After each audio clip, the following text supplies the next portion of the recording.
Hello and welcome to Cloud Forest Vibes. My name's Bobby, and this is how I grow orchids and carnivorous plants.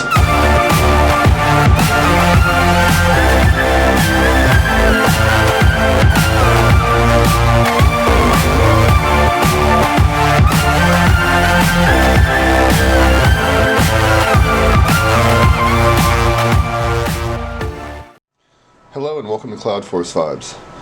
So today we had actually a really nice day, and I'm getting into the greenhouse a little bit late. I had a plan to do this big talk on different Dendrobiums, but I think I'm going to shelf that for today. I'm going to do that another day because I really want to do a pretty in-depth video there. What I do want to do is I'm going to have a talk about some different kinds of orchids that do like more of a rest or an actual rest during the winter. A lot of people associate winter resting type orchids or resting type orchids in general with Dendrobiums or Catacetums. I guess those are two of the most well known, but a lot of different orchids actually require somewhat of a rest or an actual true winter rest. So without further ado, we're going to get in here. We're going to look at a few of them. We're not going to look at all. I have quite a bit, and I want to keep this video somewhat quick, but we're going to get in there and have a chat about some types of orchids that like to have a bit of a rest in the winter. Now, because they're the most well-known, I am going to start with some of the Dendrobiums I have. This here is a Dendrobium unicum. I just got this thing from Tarzan. This is Dendrobium Myanmar species, and I guess we'll look at Dendrobium lotogesii here. These plants all require a rest. They're all pretty commonly known. They do drop their leaves in the wintertime, and they really don't get much water at all. I give this a little bit of water on the aerial roots, just a spray, maybe a spray on the moss here about once a week, just to keep it ticking over. I do the exact same thing with the other ones. I basically treat all resting plants the same, regardless of species, and it's just kind of a plant by plant thing. See, this is really crispy dry. This gets, again, a spritz or so, just on the mist setting, maybe once a week. If it's really warmer, I do a little bit more, maybe twice a week. But moving on from them, I have plenty of other orchids that do like a rest. A nice example of that is this here. This is Laelia pumila. This is a Laelia species, and this plant actually requires a bit of a rest in the winter. I keep this pretty darn moist in the growing season. It doesn't have a whole lot of moss on it, so the roots still get a lot of air, and they seem to do really well. But it has pushed out its 2 new growths, and I am just giving this thing enough water really to keep it ticking over. It gets some cal mag and cal nitrate sometimes, but it hasn't been fed that much. I give it low feed, probably about 120 to 130 parts per million, maybe once a month. And the old bulbs, the old canes, I mean, the old pseudobulbs, they aren't shriveling too bad or anything like that. They're still green and healthy. It's producing roots, and these 2 new growths are coming along quite nicely. So that is a nice example of a Laelia or a Cattleya type that needs a bit of a rest. From here we'll move on to my one and only Catacetum. I thought this was Shunkii, but as we've recently learned, it's not. I still haven't quite figured out what it is, but I am hopeful to do so in the near future. So this is another resting type. As you can see, the leaves are starting to go on this guy. It's done with its blooms. The bloom spike is shriveled, and I'm just waiting for this thing to drop these leaves, and it will go completely dormant, completely dry for quite a while, until I see it start to produce new roots from its newest growth. Once that time happens, it'll be sometime, most likely in the summer. These are commonly known for doing that. These are really a harsh resting or a very, very dry resting. Absolutely do not give these things water. Some people say they can get them to grow year-round depending on their conditions. I was talking to Michael McCarthy, and he said that, in Florida, a lot of times they don't have to go dormant. So we'll see. I do have somewhat ideal conditions here in the tent, but I do not think this thing will continue to grow through the year. I think it's going to have its dormancy period. So, onto another plant that likes to rest. This here, both of these here, are Bulbafilms. This is Bulbafilm barbagirum, and this monster here, this big thing, is Bulbafilm maximum. Now, most people, when you think of Bulbafilms, you think of a plant that wants to stay moist pretty much all year round. That is not always true. Bulbafilms can come in all different shapes, all different sizes, and all different growing types. Some of them, like this guy up here, this is actually a Bulbafilm. This one right here, another Bulbafilm, they like a wet-dry cycle, just like a Cattleya or a Tolumnia or something like that. These plants, however, they come from an area in Africa that has a very pronounced wet and dry season.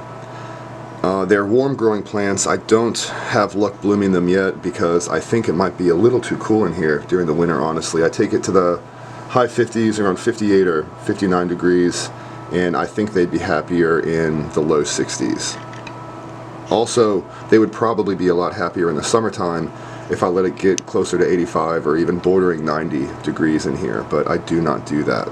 Now, I would love to get a proper warm growing setup for these guys one day, all my warm growing orchids, but that day is not anywhere in the near future at least. I was working on a cool growing setup, but I don't know if that's going to happen or not yet. I'm still working on the logistics of it. So anyhow, getting back to the topic, both of these Bulbafilms require a dry winter season. Now, this right here, I gave it a little spritz the other day, so it's not crispy dry.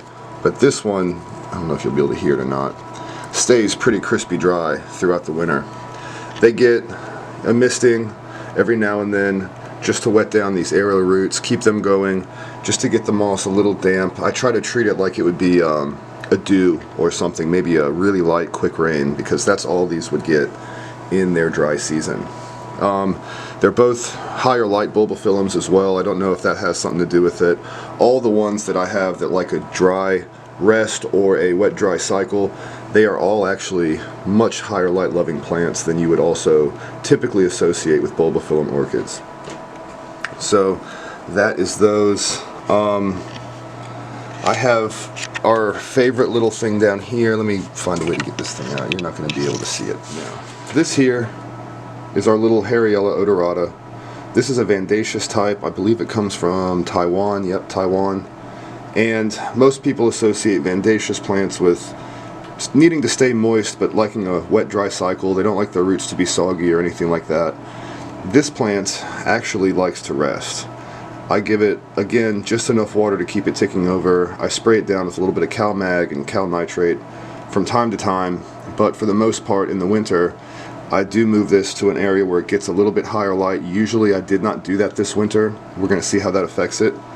But it gets pretty bright light anyway, and anyhow, it likes a bright and a dry winter. So that is our Harryella odorata, and that is one of the secrets, I think, to its success. They really do like to dry out in the winter. So here I have my little Orangus punctata, and this is another warm grower. This comes from Madagascar and Southern Africa area, but this plant again is a plant that likes to be a bit drier in the winter. I'm not quite sure if that's because typically it grows much warmer than I grow it in here or not, but I do not keep this plant wet in the winter, and there's a bunch of other Orangus and there's a bunch of other angraecoids that do not like to stay soggy all year, wet all year. They come from an area that gets very, very little moisture for its dry season. So this is one of them. This likes to have a bit of a dry out, a bit of a rest in the winter, and once the spring temperatures start to rise again and it starts to come back into growth, I will start to water this and feed this again more frequently, just like the others. Here's another little oddball that has a full dormancy. Think Catacetum. This little guy here is Porpax osceolata. It's a weirdo. It did not bloom for me this year.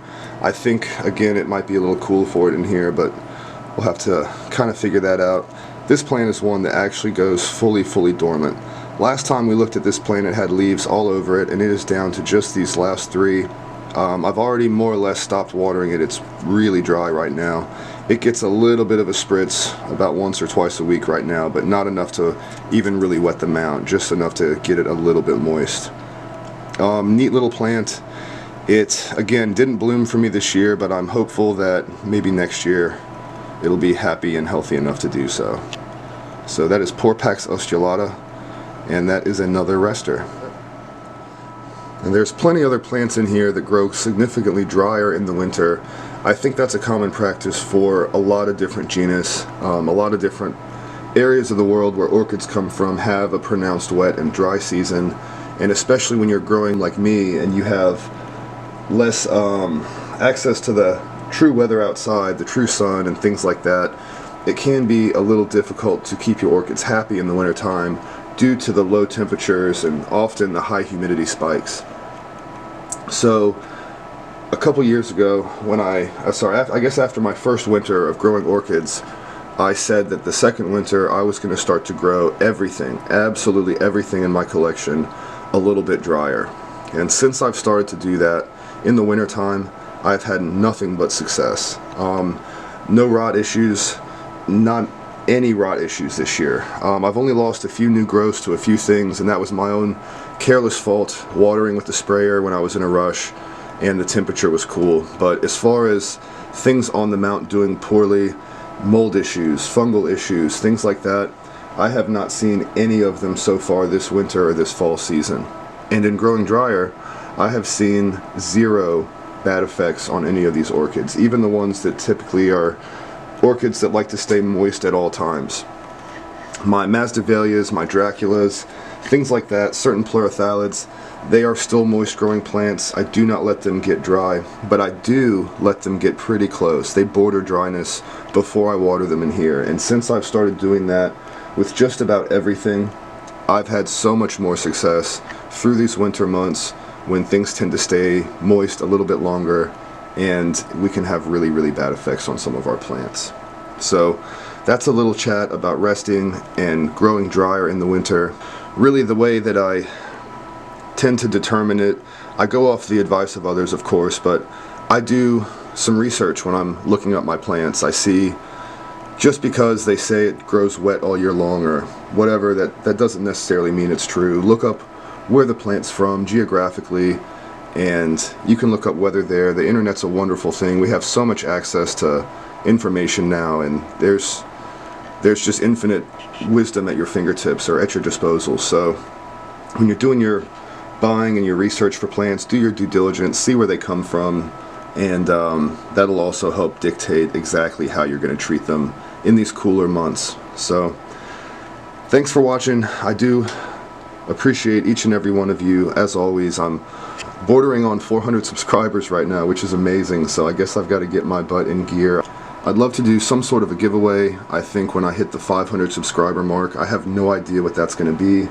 Maybe you guys have some suggestions. If you do, I'd love to hear them. Please leave them in the comments below.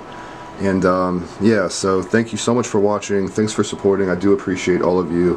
Happy New Year to you guys. I hope it's starting out well and safe. And until next time, happy growing, guys.